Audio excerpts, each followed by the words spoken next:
ঈশ্বর তাঁর তৈরি মানুষদের পাপ কর্ম দেখে খুব দুঃখ পেয়েছিলেন। তিনি তাদের ধ্বংস করার জন্য মহাপ্লাবন ঘটানোর সিদ্ধান্ত নিলেন। এক লোক ছিলেন যিনি বাকি লোকেদের মতো ছিলেন না। নোহ ঈশ্বরকে ভালোবাসতেন এবং তাঁর বাধ্য ছিলেন। ঈশ্বর নোহ ও তার পরিবারকে মহাপ্লাবন থেকে বাঁচিয়ে রাখার কথা ভাবলেন, প্লাবন থেকে সাবধান করলেন।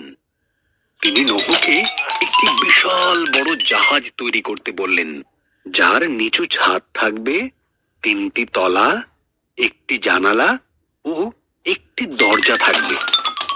নোহ ঈশ্বরের কথা মতন জাহাজটি তৈরি করলেন। প্রত্যেক ধরনের পশুর থেকে জোড়ায় জোড়ায় পশু সংগ্রহ করতে, 1টি করে পুরুষ, 1টি করে স্ত্রী। এরপর নোহ ও তার পরিবার বাকি পশুদের নিয়ে জাহাজে উঠে পড়লেন। ঈশ্বর জাহাজের দরজা বন্ধ করে দিলেন হয়েছিল। আকাশ থেকে বৃষ্টি পড়ছিল আর সমুদ্র হ্রদে জল বেড়ে উঠেছিল। এর ফলে পৃথিবীর উচ্চতম পর্বতগুলিও মহাপ্লাবনে ডুবে গিয়েছিল। নোহ আর তার পরিবার ও অন্যান্য পশুরা জাহাজে নিরাপদে ছিল এবং তাদের জাহাজ মহাপ্লাবনে ভাসছিল।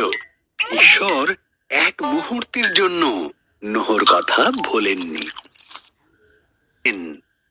জলের স্তর নেমে গেল, জাহাজটি আরারত পর্বতে থেমে গেল। নোহ একটি ঘুঘু পাখিকে বাইরে ছেড়ে দিলেন। যখন পাখিটি আর ফিরল না, তখন তিনি বুঝতে পারলেন পাখিটি এখন নিরাপদে আছে।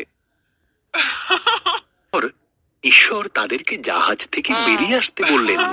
তিনি আকাশে প্রতিজ্ঞা স্বরূপ একটি মেঘধনু বানালেন, এই কারণে যে তিনি আর কখনো পৃথিবীতে মহাপ্লাবন আনবেন না।